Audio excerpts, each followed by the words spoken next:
6 अक्टूबर को एक खबर आई कि रतन टाटा की तबीयत खराब होने के कारण उन्हें मुंबई के ब्रीच कैंडी अस्पताल में भर्ती कराया गया था।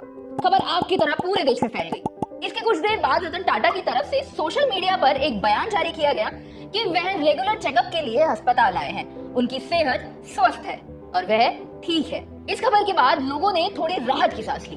तभी 9 अक्टूबर की रात को खबर आती है कि रतन टाटा नहीं रहे। इस खबर ने लोगों को अंदर तक झकझोर कर रख दिया। रतन टाटा सिर्फ नाम से ही रतन नहीं थे, बल्कि बिजनेस की दुनिया के भी रतन साबित हुए। क्यों इस इंसान से लोगों को इतना प्यार है? एंड आई एम श्योर कि आप भी इनकी बहुत ही रिस्पेक्ट करते होंगे और ये इज्जत इन्हें विरासत में नहीं मिली है, इन्होंने कमाई है।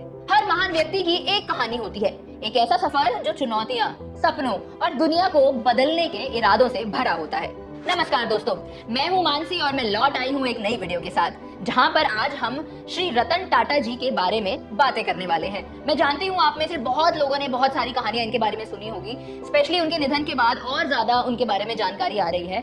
लेकिन जो जानकारी आज मैं आपको इस वीडियो में देने वाली हूँ वो आपने कहीं नहीं सुनी होगी। तो वीडियो को अंत तक जरूर देखना और चैनल को सब्सक्राइब करना मत भूलना, और वीडियो अगर पसंद आए ना तो लाइक भी कर देना। भारत के एक प्रसिद्ध परिवार में जन्मे रतन टाटा के पास एक बना बनाया रास्ता था, लेकिन उनकी कहानी सिर्फ एक विरासत संभालने की नहीं, बल्कि अपने बलबूते पर एक नई दुनिया बनाने की थी। आज की वीडियो में इस प्रेरणादायी उनके सफर के बारे में जानेंगे। एक ऐसे व्यक्ति की कहानी जिन्होंने दुनिया को सिखाया कि सच्ची मेहनत दूसरों को उठाते हुए अपनी सफलता पाने में है। ये है कहानी रतन टाटा की, एक ऐसे लीडर की जिन्होंने साबित किया कि अगर मन में हौसला और हार्डवर्क हो तो आप कुछ भी कर सकते हैं और कुछ भी पा सकते हैं। बचपन से लेकर जवानी तक रतन टाटा एक शर्मीले लड़के थे जो कई कठिनाइयों से लड़े, लेकिन उन्होंने कभी हार नहीं मानी। टाटा नैनो, दुनिया की सबसे सस्ती कार, या फिर जैगुआर और लैंड रोवर जैसे ग्लोबल ब्रांड खरीदने का फैसला, ये सब उनकी विजनरी सोच का सबूत है। इन फैसलों ने उन्हें एक सफल व्यवसायी बनाया, लेकिन जो चीज उन्हें सबसे अलग बनाती है वो है उन्होंने समाज को अपने व्यापार का मूल मंत्र बनाया। उनका मानना था कि धन इकट्ठा करना सफलता का असली मकसद नहीं है, बल्कि समाज की सेवा करना ही असली सफलता है। उनका विरासत सिर्फ बिजनेस की उन्नति तक सीमित नहीं था, बल्कि उन लोगों तक भी था जिनके जीवन को उन्होंने सुधारा। रतन टाटा एक ऐसे महान व्यक्तित्व के धनी थे जिन्होंने बिजनेस इंडस्ट्री को नई दिशा दी। आइए जानते हैं उनकी लाइफ जर्नी, प्रोफेशनल विजन और सोशल सर्विस के बारे में।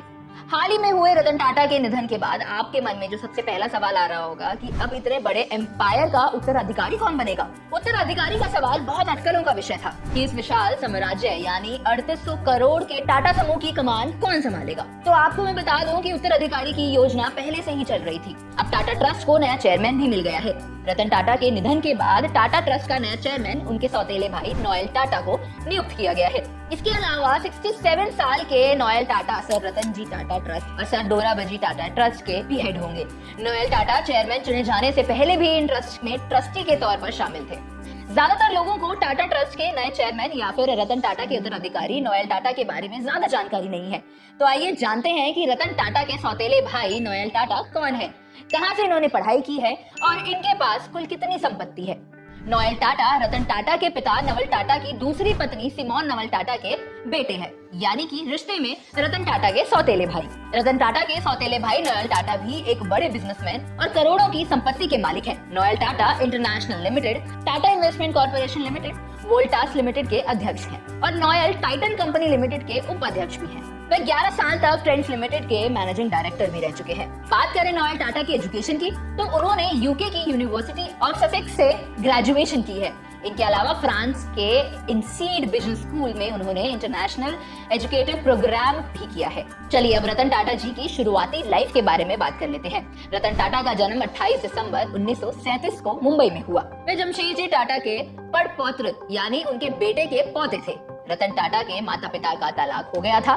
इसके अलावा और भी कई पारिवारिक समस्याओं के बावजूद उन्होंने अपनी पढ़ाई पूरी की। उन्होंने अमेरिका की कॉर्नेल यूनिवर्सिटी से आर्किटेक्चर की पढ़ाई की थी। अब बात कर लेते हैं उनके शुरुआती करियर के बारे में। तो रतन टाटा ने 1962 में टाटा समूह में अपना करियर की शुरुआत करी। उन्होंने शुरुआत में टाटा स्टील में एक एग्जीक्यूटिव के रूप में काम किया। यहाँ से उन्होंने बिजनेस की सारी बारीकियां सीखी। 1991 में उन्होंने टाटा ग्रुप के अध्यक्ष का पद संभाला। इस समय तक टाटा ग्रुप की कई इंडस्ट्री में काम कर चुके थे वे, लेकिन टाटा इंडस्ट्री को सफलता के शिखर तक पहुंचाने वाले रतन टाटा जी हैं। रतन टाटा ने ही टाटा ग्रुप की देश विदेश में पहचान बढ़ाई। जब रतन टाटा टाटा ग्रुप के अध्यक्ष थे तो टाटा ग्रुप ने कई उपलब्धियां हासिल करी। इनकी उपलब्धियों के बारे में बात करें तो उन्होंने ही भारत की पहली स्वदेशी कार 1998 में लॉन्च की थी। इसे टाटा इंडिया के नाम से जाना जाता है। दुनिया की सबसे सस्ती कार टाटा नैनो को भी टाटा ग्रुप ने ही बनाया था। इसके पीछे की कहानी भी है कि एक बार रतन टाटा जी ने एक परिवार को बारिश में भीगते हुए देख लिया था। तभी उनके मन में एक विचार आया कि एक ऐसी कार बनाई जाए जिसे गरीब आदमी भी खरीद सके। इसीलिए उन्होंने टाटा नैनो को पेश किया था। रतन टाटा ने टाटा ग्रुप को इंटरनेशनली एक्सपैंड भी किया। रतन टाटा की सोच सिर्फ बिजनेस करने तक सीमित नहीं थी। उन्होंने अपने एम्प्लॉयज के लिए हमेशा पॉजिटिव एनवायरनमेंट बनाए रखने का जोर भी दिया। उनका मानना था कि बिजनेस सिर्फ मुनाफा कमाने के लिए नहीं है, यह समाज की भलाई के लिए भी होना चाहिए। उनकी इसी सोच के कारण न सिर्फ भारत में बल्कि दुनिया भर में लोग उनके फैन हैं। रतन टाटा ने हमेशा समाज सेवा पर ज्यादा ध्यान दिया है। समाज सेवा उनकी जिंदगी का एक महत्वपूर्ण यानी इम्पोर्टेंट एस्पेक्ट रहा। उन्होंने टाटा ट्रस्ट के माध्यम से कई सामाजिक पहल की हैं। उन्होंने गरीब बच्चों के लिए स्कॉलरशिप और स्कूल का निर्माण भी किया। टाटा मेमोरियल हॉस्पिटल जैसे संस्थाएं कैंसर में इलाज करने के लिए लोगों के लिए संजीवनी साबित हो रही हैं। यही नहीं, उन्होंने महिलाओं के विकास के लिए भी कई कार्यक्रम शुरू किए हैं। उनकी पर्सनल लाइफ भी बहुत सिंपल रही। वे अक्सर अपनी पुरानी जीप में सड़क पर घूमते नजर आते थे। साथ ही अपनी निजी जिंदगी को मीडिया से दूर रखते थे। सिंपल होने के साथ साथ वह एक फॉरवर्ड थिंकर भी थे। उन्हें अपने विजन के लिए जाना जाता था। उन्हें जानवरों से बहुत प्यार था और उन्होंने कई पशु कल्याण संगठनों का समर्थन भी किया। उन्हें कई पुरस्कार मिल चुके हैं, जिनमें पद्म भूषण और पद्म विभूषण जैसे उच्च सम्मान शामिल हैं। रतन टाटा ने अपनी सारी जिंदगी देश के नाम कर दी। सादगी भरी जिंदगी जीने वाले रतन टाटा बड़े दरिया दिल भी थे और करोड़ों लोगों की प्रेरणा भी रहे, लेकिन वह खुद आजीवन अकेलेपन का शिकार रहे। रतन टाटा ने ना तो कभी शादी की और ना ही बच्चे। रतन टाटा ने शादी, बच्चे और जिंदगी के खालीपन को लेकर एक बार एक्ट्रेस सिमी ग्रेवाल को बताया था। इसके अलावा उन्होंने खुद ह्यूमंस ऑफ बॉम्बे को दिए इंटरव्यू में एक बार अपने पहले प्यार के बारे में बात की थी। उन्होंने बताया था, मैं लॉस एंजलिस में था, मुझे प्यार हुआ और मेरी लगभग शादी होने वाली थी, लेकिन दादी की तबीयत खराब होने के कारण मैं उनसे मिलने भारत आया और सोचा कि जिससे मैं शादी करना चाहता हूँ वह मेरे साथ भारत आएगी। लेकिन साल 1962 में भारत चीन युद्ध के कारण उसके माता पिता इस रिश्ते से राजी नहीं हुए और रिश्ता टूट गया। चाहे विरासत में मिला बिजनेस हो या फिर नए सिरे से बिजनेस को शुरू करना हो, दोनों में ही आपको काफी मेहनत करनी होती है, तब जाके कहीं सफलता हाथ लगती है। अगर आप भी बिजनेस शुरू करना चाहते हैं तो आप कर सकते हैं। पैसा नहीं है तो सरकार ऐसी कई योजनाएं लॉन्च कर रही है जिसमें आप एक सफल बिजनेसमैन बन सकते हैं। ऐसी ही एक योजना का नाम है मुद्रा योजना, जिसके तहत सरकार आपको बिजनेस करने के लिए लोन देती है। अगर आप इस लोन के बारे में संपूर्ण जानकारी चाहते हैं तो आप फ्रीडम ऐप डाउनलोड कर लीजिए। फ्रीडम ऐप एक ऐसा प्लेटफॉर्म है जहां पर आपको मुद्रा लोन से संबंधित सारी जानकारी मिल जाएगी, वो भी बहुत ही कम अमाउंट में। मतलब आपको ज्यादा टाइम भी नहीं देना पड़ेगा, ज्यादा पैसा भी नहीं लगेगा और वो भी आप अपनी पसंदीदा भाषा में देख सकते हैं, एक्सपर्ट नॉलेज के साथ। इतना सारा पैकेज हर जगह नहीं मिलता है, तो जल्दी से इस ऐप को डाउनलोड कर लीजिए।